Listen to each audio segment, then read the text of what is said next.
I felt something was wrong in my house, so I pretended I was traveling to visit my sister. While I watched from a distance, an elderly neighbor touched my shoulder and whispered, "Wait until midnight, you will see everything." And when the clock struck 12, I nearly yielded the ghost because of what I saw my daughter-in-law and her father doing inside my own home. Before I continue, please click the like button, subscribe to the channel, and comment where you are watching from. Your support helps this story reach many more people. My name is Margaret, and at 67 years old, I thought I had seen every kind of pain this world could offer. I was wrong. Dead wrong. The deepest betrayal was waiting for me right inside the walls of my own sanctuary, the home my beloved Harold and I built with our own hands 43 years ago. This house was everything to us. Every brick was laid with love, every room painted with dreams of the future we would share. Harold worked double shifts at the factory so we could afford the hardwood floors I wanted. I sewed curtains by candlelight when the electricity bill was too high. We planted the oak tree in the front yard the day we brought our son Michael home from the hospital.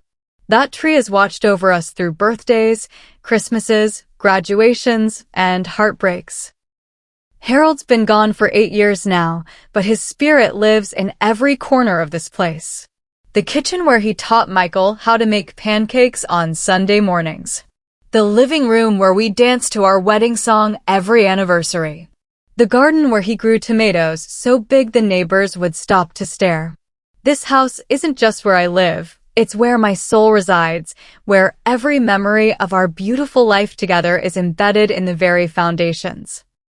When Michael married Sandra 3 years ago, I welcomed her with open arms and an open heart.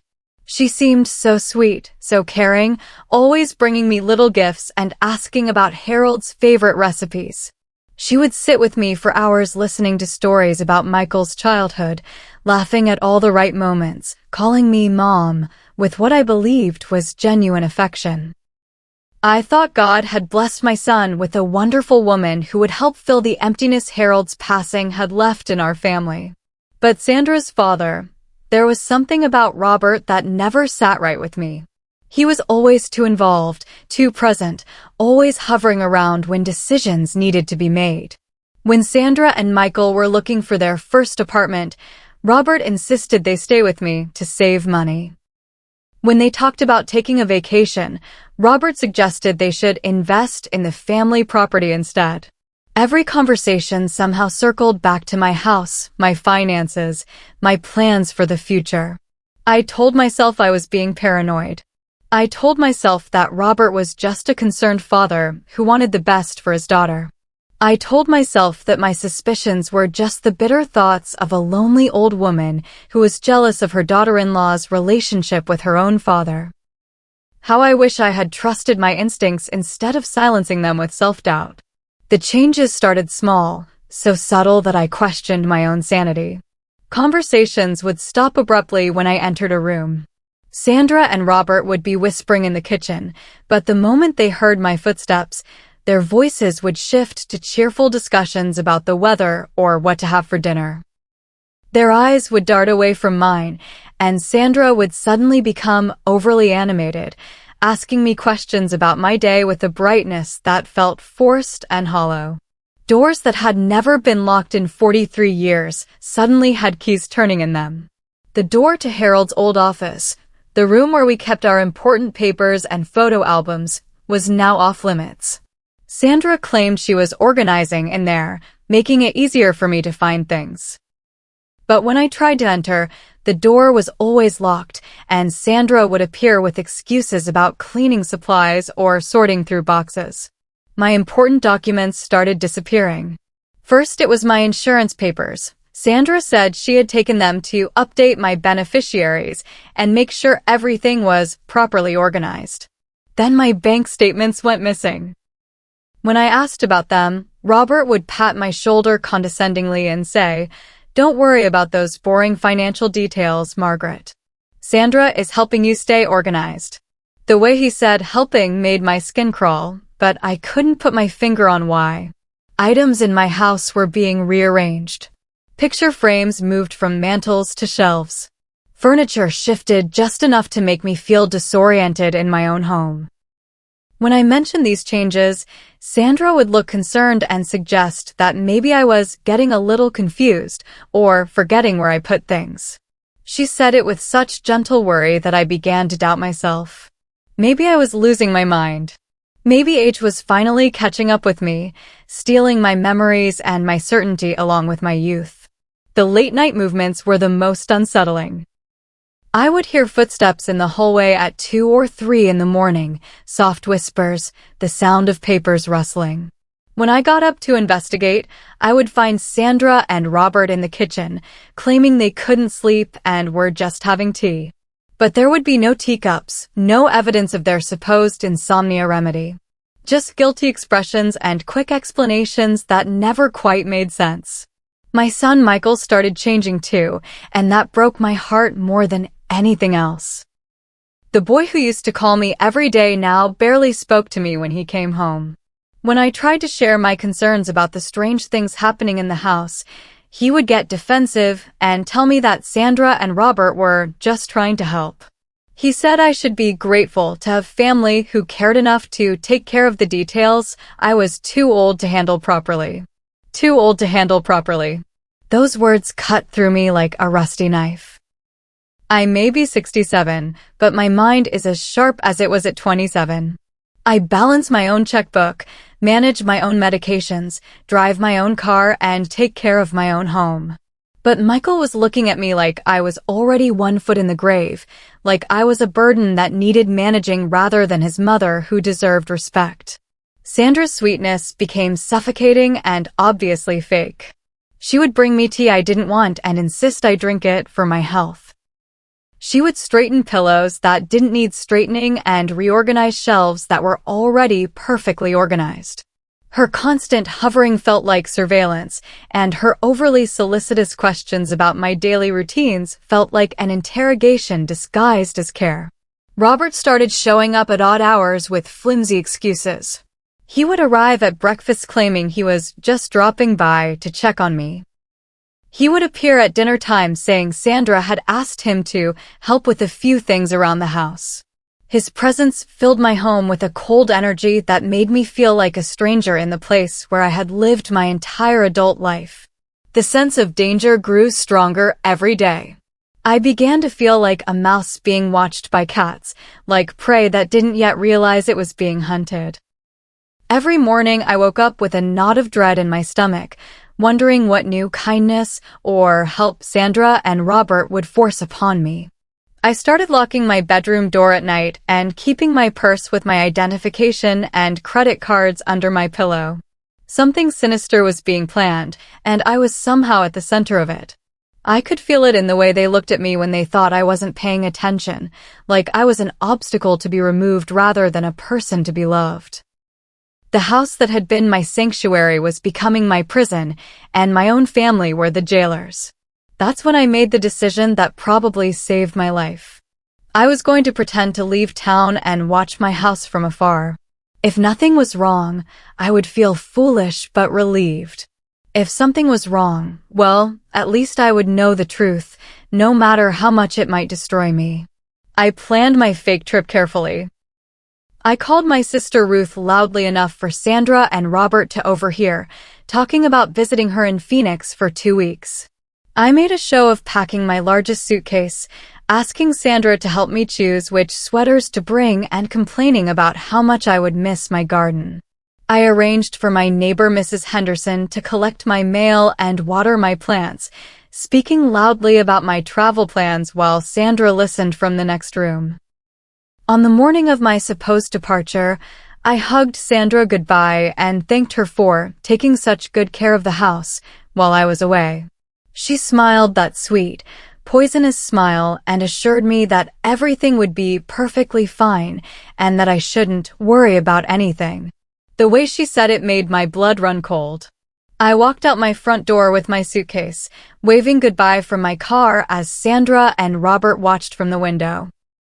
But instead of driving to the airport, I drove around the block and parked at Mrs. Henderson's house. She was 83 years old, but sharp as a tack, and when I told her what I suspected, she insisted on helping me. "I've been watching people for 8 decades," she said with fierce determination. "I know evil when I see it, and those two have been giving me the shivers for months." Mrs. Henderson's upstairs guest room had a perfect view of my house. She set up a comfortable chair by the window and brought me blankets, snacks, and a thermos of coffee. "You stay here as long as you need to, dear," she said, patting my shoulder. "But I have a feeling you won't have to wait long to see their true colors." As the sun set on that first day, Mrs. Henderson sat beside me at the window and spoke words that chilled me to the bone. "Wait until midnight, Margaret. You will see everything." From Mrs. Henderson's window, I watched my own home like a detective stalking a criminal. And what I saw in those first few hours made me realize that my suspicions hadn't been paranoid delusions. They had been desperate warnings from my subconscious mind. Before 10 o'clock, strangers started arriving at my house. Not friends or neighbors, but people I had never seen before, carrying briefcases and manila envelopes. Sandra opened the door before they even knocked, as if she was expecting them. These weren't social visits. They were business meetings being conducted in my living room without my knowledge or permission. I watched in horror as Sandra led these strangers through my home like she owned it, pointing out features and discussing details I couldn't hear from my distance. Robert stood beside her with his own briefcase, pulling out documents and spreading them across my dining room table, the table where Harold and I had eaten thousands of meals together, where we had helped Michael with his homework, where we had played cards on rainy Sunday afternoons.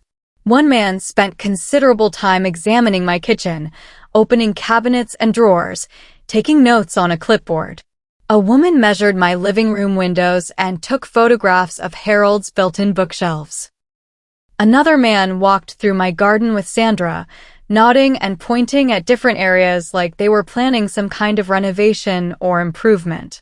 The most chilling moment came when I saw Sandra unlock Harold's office and lead the entire group inside.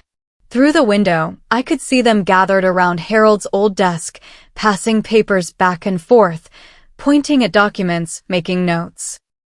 Sandra had complete access to that room, the room where we kept our marriage certificate, our insurance policies, Harold's will, and every important document that defined our life together. When the strangers finally left around 11 o'clock, Sandra and Robert didn't go to bed. They stayed in the living room, and even from my distance I could see their animated conversation, their gesturing hands, their obvious excitement. They were celebrating something, planning something, moving forward with something that required my absence from my own home. Mrs. Henderson squeezed my hand and whispered, "It gets worse after midnight, dear." I've been watching them for weeks. They think the whole neighborhood is asleep, but insomnia has its advantages sometimes. As midnight approached, my heart was pounding so hard I thought Mrs. Henderson might hear it. Every instinct told me to run, to drive away and never look back, to protect myself from whatever truth was waiting in the darkness. But I had to know. I had to see what they were doing in my house, with my life, with my memories. And then the clock struck 12.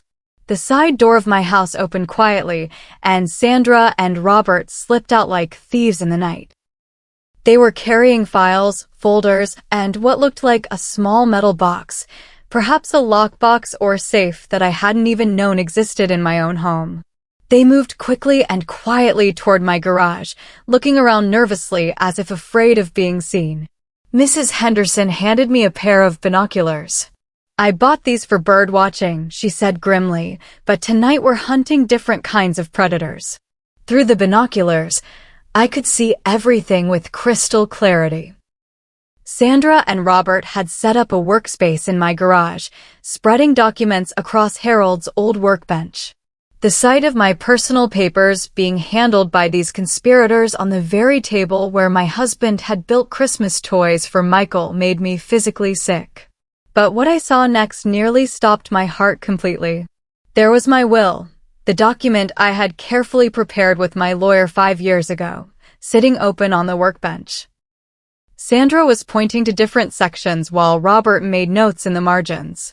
They had somehow gotten access to the most private, most important document of my life without my knowledge or permission. Next to my will was a document I had never seen before, a medical report with my name on it. Robert held it up to the light, and even from my distance I could see it was thick, official-looking, bearing the letterhead of a doctor I didn't recognize. Sandra was reading from it while Robert nodded and wrote additional notes. Then came the most horrifying discovery of all. Robert opened his briefcase and pulled out a legal document that made my blood run cold even though I couldn't read the specific words. But I could see my name at the top, and I could see signature lines at the bottom, and I could see Robert showing Sandra exactly where signatures were needed. Mrs. Henderson was looking through her own small pair of binoculars. "That's a power of attorney document," she whispered with fury in her voice. "I've seen enough of them in my time to recognize the format. They're planning to get legal control over your affairs. Power of attorney." The words echoed in my mind like a death sentence. If someone gained power of attorney over my affairs, they could make medical decisions for me, financial decisions for me, housing decisions for me. They could put me in a nursing home against my will. They could sell my house without my consent. They could erase my entire life and identity with a few signatures on legal documents. But the most chilling part was watching how comfortable and confident they looked. This wasn't their first meeting, their first plan, their first attempt to organize my destruction. They moved with the efficiency of people who had been working on this scheme for months, maybe years. Every gesture, every document, every whispered conversation was part of a carefully orchestrated plan to steal my life. Sandra picked up another paper. This one looked like a real estate form. She showed it to Robert, and they both smiled with satisfaction. Even from a distance, I could see their excitement, their anticipation, their complete lack of guilt about what they were planning to do to someone who had welcomed them into her home and heart. They weren't just stealing my home. They weren't just stealing my money. They were preparing to steal my entire existence, my independence, my dignity, my right to make decisions about my own life. They were planning to declare me mentally unfit, legally incompetent, unable to care for myself. And once they had that power, they could do anything they wanted with everything Harold and I had worked our entire lives to build. I nearly collapsed right there in Mrs. Henderson's guest room. The betrayal was so complete, so calculated, so cruel that my body couldn't process it. This wasn't a crime of passion or desperation. This was premeditated destruction of my life by people I had trusted, people I had loved, people I had welcomed into my family. Every memory I had shared with Sandra felt poisoned now. Every story I had told her about Harold was probably being used as evidence that I was living in the past, unable to cope with reality. Every moment of grief I had shared was probably being twisted into proof that I was mentally unstable. Every kindness I had shown was being repaid with betrayal so profound that it felt like my very soul was being murdered. Mrs. Henderson helped me to a chair and brought me a glass of water, but my hands were shaking too badly to hold it. "We have evidence now," she said fiercely. "We have seen them with our own eyes. Tomorrow we fight back." But I wasn't thinking about fighting back. I was thinking about how completely I had been deceived. How long had Sandra been planning this? Had she married my son just to get access to my house and my assets? Had every "I love you, Mom" been a lie designed to lower my defenses? Had Robert been coaching her from the beginning, teaching her how to manipulate an old woman's loneliness and trust? And Michael, oh God, my sweet Michael. Was he part of this conspiracy, or was he as much a victim as I was? Had his wife been poisoning his mind against me, making him believe that I was becoming incompetent and needed their help? Or was he actively participating in the plan to rob his own mother of her independence and dignity? The questions tormented me more than the answers ever could. I had lost my husband to cancer, but at least that was an enemy I could understand. This betrayal by my own family was a cancer of the heart, and I didn't know if I would survive the cure. Sandra and Robert worked in my garage until almost 2 in the morning, organizing their theft of my life with the dedication of professional criminals. When they finally returned to the house, they moved with the satisfaction of people who believed their plan was foolproof, their victim helpless, their success inevitable. But they had made one crucial mistake. They had underestimated the power of a mother's love and an old woman's fierce determination to protect what was hers. Mrs. Henderson sat with me until dawn, holding my hand and helping me plan my counterattack. I've been around long enough to know that evil people always leave traces of their evil, she said. We just have to be smart enough to collect those traces and use them. As the sun rose over my violated home, I made a decision that would either save my life or end it. I was going to fight back with every ounce of strength I had left. I was going to expose Sandra and Robert's plan before they could execute it. And I was going to reclaim my home, my dignity, and my life, no matter what it cost me. The first call I made was to Jonathan Matthews, the lawyer who had handled Harold's will and had been a family friend for over 20 years. When I explained what I had witnessed, Jonathan's voice became sharp and urgent. Margaret, you need to get to my office immediately. Don't go home, don't call Michael, don't let Sandra or Robert know that you're back in town. What they're planning is criminal fraud, and we need to protect you legally before they can execute their plan.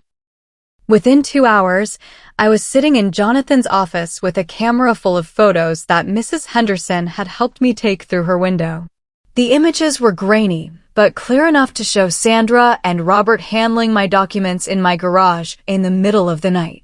Jonathan studied each photo with growing anger and determination. This is elder abuse, he said grimly.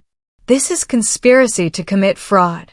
This is forgery, theft, and probably a dozen other crimes. But before we call the police, we need to make sure you're legally protected. He spent the next hour helping me revoke any previous powers of attorney, creating new legal protections, and establishing a clear paper trail that proved my mental competency. We arranged for an immediate medical evaluation with a geriatrician who specialized in competency assessments. Dr. Sarah Kim spent 3 hours testing my memory, my decision-making abilities, my understanding of financial concepts, and my mental acuity. Her final report stated clearly that I was mentally sharp, financially competent, and fully capable of managing my own affairs. Jonathan also helped me set up new bank accounts with additional security measures, ensuring that no one could access my money without multiple forms of identification and verification. We changed the locks on my house remotely through a locksmith service, and we arranged for a security system to be installed immediately. But the most important thing Jonathan did was help me plan a legal trap that would catch Sandra and Robert in the act of their fraud. We're going to let them think their plan is working, he explained. You're going to go home and act completely normal. Let them believe you're still the helpless old woman they think they're manipulating. But we'll be watching, recording, and documenting every move they make. The plan was risky and emotionally devastating, but it was the only way to gather enough evidence to stop them permanently. I would have to go back into my house and pretend that nothing had changed, that I hadn't seen them planning to destroy my life, that I still trusted them completely. Jonathan arranged for hidden cameras to be installed in key areas of my house while Sandra and Robert were out. He also provided me with a small recording device to capture any conversations where they revealed their plans. The moment they ask you to sign any documents or make any legal decisions, you call me immediately, he instructed. Don't sign anything, don't agree to anything, and don't let them know that you're suspicious. Going back into my house felt like walking into a den of vipers. Sandra greeted me with enthusiastic hugs and questions about my trip, but her eyes were cold and calculating. Robert appeared within an hour, claiming he had missed me and wanted to hear about my travels. Their performance was flawless, but now I could see the malice hiding behind their masks. For 3 days, I played the role of the trusting, vulnerable old woman they believed me to be. I smiled at their fake concern, thanked them for their fake kindness, and pretended to be grateful for their fake help. But inside, I was documenting every lie, every manipulation, every cruel calculation they made about my future. On the fourth day, they made their move. Sandra approached me with a concerned expression and a folder full of documents. "Mom," she said with practiced sweetness, "Robert has been helping me organize your financial affairs, and we've discovered some problems that need immediate attention." Robert nodded gravely and spread papers across my kitchen table. "Margaret, your finances are in more disarray than we realized. You've been making some concerning decisions with your money, and Sandra and I are worried about your ability to manage such complex affairs." They presented me with the medical report I had seen them with in the garage, a completely fabricated document claiming that I was showing signs of dementia and financial incompetence. They had forged a doctor's signature and created an official-looking assessment that painted me as mentally declining and unable to care for myself. "The doctor recommends that you sign a power of attorney giving Sandra temporary control over your finances," Robert explained with false sympathy. "It's just a precaution to protect you from making any decisions that might harm your long-term security." The power of attorney document was exactly the one I had seen them preparing in my garage. It would give Sandra complete control over my bank accounts, my house, my medical decisions, and every aspect of my life. Once I signed it, they could do anything they wanted with my property and my future. Sandra took my hand with mock tenderness. "We know this is overwhelming, Mom, but we're only trying to protect you. You trust us, don't you?" The moment had come. I looked at these two predators sitting at my kitchen table, trying to steal my life with fake smiles and forged documents, and I felt a rage so pure and powerful that it burned away every trace of doubt and fear. I smiled sweetly and reached for the pen they had placed beside the power of attorney document. "Of course I trust you," I said, watching their eyes light up with anticipation of victory. "But before I sign anything this important, I should probably call my lawyer Jonathan to make sure I understand everything correctly." The change in their expressions was instant and terrifying. Sandra's fake sweetness cracked like a broken mask, revealing the cold calculation underneath. Robert's false sympathy vanished, replaced by sharp anger and barely controlled panic. "That's not necessary," Robert said quickly. "These are standard forms, and we've already had them reviewed by legal professionals. Calling another lawyer would just cause unnecessary delays and confusion." But I was already dialing Jonathan's number, and I was speaking loud enough for his recording equipment to capture every word of their response. "Jonathan? It's Margaret. Sandra and Robert are here with some papers they want me to sign, and I'd like you to review them before I make any decisions." Within 20 minutes, Jonathan arrived with a police officer and a legal assistant. The moment Sandra saw them walking up my front steps, she tried to grab the forged documents from the table. But it was too late. The trap had been sprung, and there was no escape. Jonathan spread copies of the real medical evaluation across my kitchen table, right next to the forged report Sandra and Robert had tried to use against me. The contrast was devastating, one document proving my complete mental competency, the other a fabricated lie designed to steal my independence.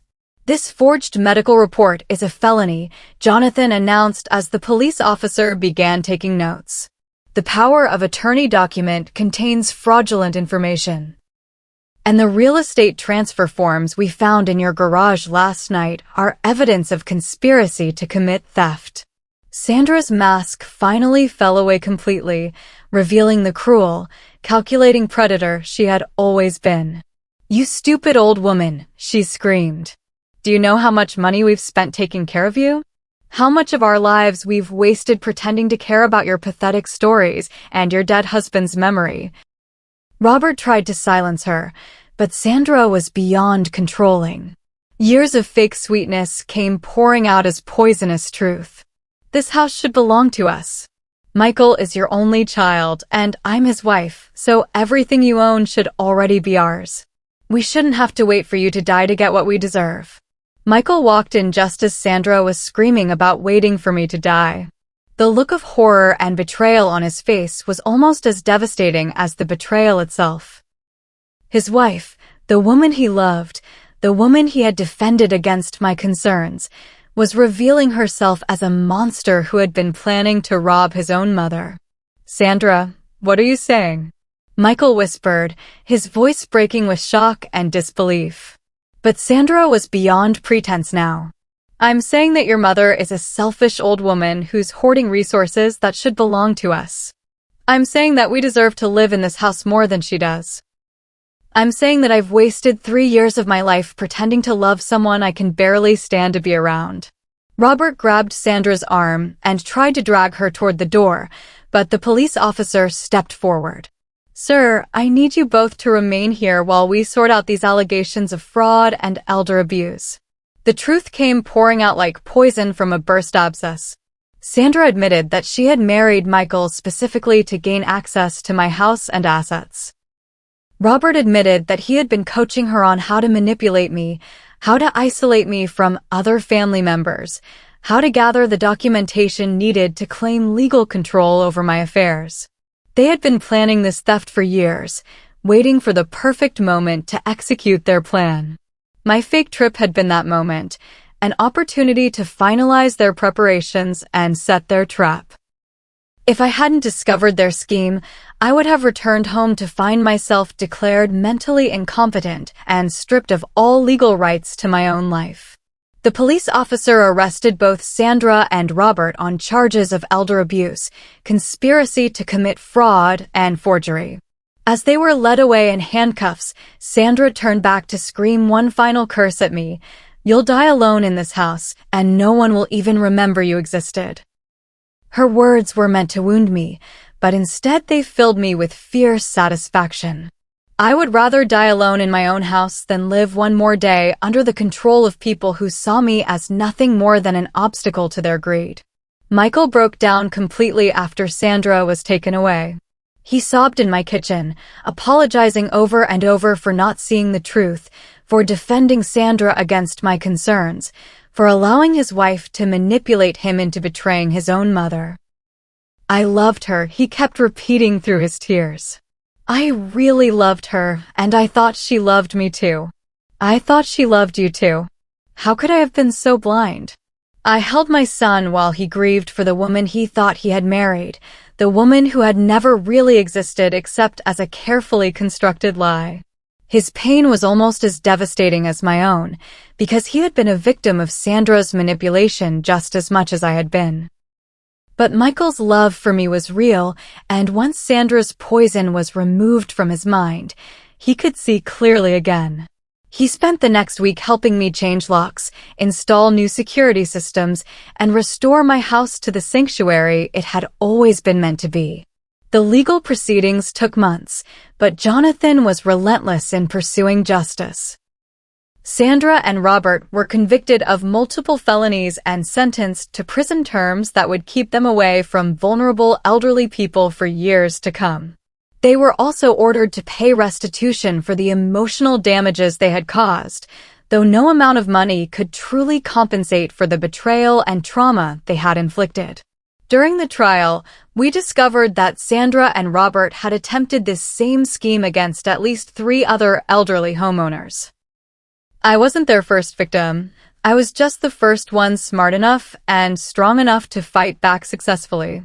The other victims testified about similar patterns of fake kindness, gradual isolation, and attempted legal manipulation. Learning that I wasn't alone in my victimization was both comforting and horrifying. Comforting because it proved that I hadn't been paranoid or overly suspicious. I had been appropriately cautious about real predators. Horrifying because it revealed how many other elderly people were being targeted by these sophisticated financial predators who used family relationships as weapons. Now, 6 months later, I sit in my reclaimed home and reflect on the painful lessons I've learned about trust, family, and self-preservation. This house is mine again, truly mine, legally protected, and filled with peace instead of the poisonous energy that Sandra and Robert had brought into it. I've learned that family can wound you deeper than any stranger ever could, because family has access to your heart, your trust, and your vulnerabilities. But I've also learned that self-love and self-respect are shields that no amount of manipulation can penetrate, as long as you're brave enough to trust your instincts and fight for your truth. Michael has been working to rebuild our relationship, and slowly, carefully, I'm learning to trust him again. He's proven his loyalty through actions rather than words, supporting me through the legal proceedings and helping me strengthen the security around my life and assets. He's dating again now, but this time he's introducing me to his potential partners early in the relationship, asking for my opinion and paying attention to any concerns I might have. Mrs. Henderson and I have become the closest of friends, bound together by the night we spent watching evil unfold and planning justice. She taught me that age can be a source of wisdom and strength rather than vulnerability, and that sometimes the most important battles of our lives come long after we think our fighting days are over. I've also become an advocate for other elderly people who might be facing similar threats. I speak at community centers and senior groups about the warning signs of elder abuse, about the importance of maintaining legal protections, and about the power of trusting your instincts when something feels wrong. The most important lesson I've learned is that betrayal, no matter how deep or devastating, cannot destroy the core of who you are unless you let it. Sandra and Robert tried to steal my house, my money, and my independence, but they never came close to touching my spirit, my strength, or my determination to live life on my own terms. This house still holds all the beautiful memories that Harold and I created together. Sandra's presence here was temporary and shallow, like a stain that could be cleaned away once it was properly identified and treated. The real history of this place, the love, the laughter, the tears, the dreams, remains untouched and uncontaminated by her betrayal. Every morning when I wake up in my own bed, in my own room, in my own house, I feel a deep sense of gratitude and victory. I am 77 years old, and I am completely free to live my life according to my own choices and values. No one has power over my affairs except me. No one can make decisions about my future except me. No one can take away my dignity, my independence, or my right to be treated with respect. Family can be a blessing or a curse, but ultimately, the most important family member you have is yourself. You must be your own protector, your own advocate, your own fiercest defender. Trust your instincts, protect your assets, and never let anyone convince you that age makes you vulnerable unless you choose to be vulnerable. I survived the deepest betrayal possible, and I emerged stronger, wiser, and more determined than ever to live my remaining years with courage and dignity. If you are facing similar threats, remember that you have more power than your predators want you to believe. Fight back, speak up, and never surrender your right to control your own life. The oak tree that Harold and I planted 43 years ago now shades my entire front yard, its roots deep and strong, its branches reaching toward the sky with unshakable confidence. Like that tree, I have weathered storms that could have destroyed me, but instead they only made my foundation stronger and my determination to thrive more unbreakable. This is my house. This is my life. This is my story. And no one, absolutely no one, has the right to take any of it away from me without a fight.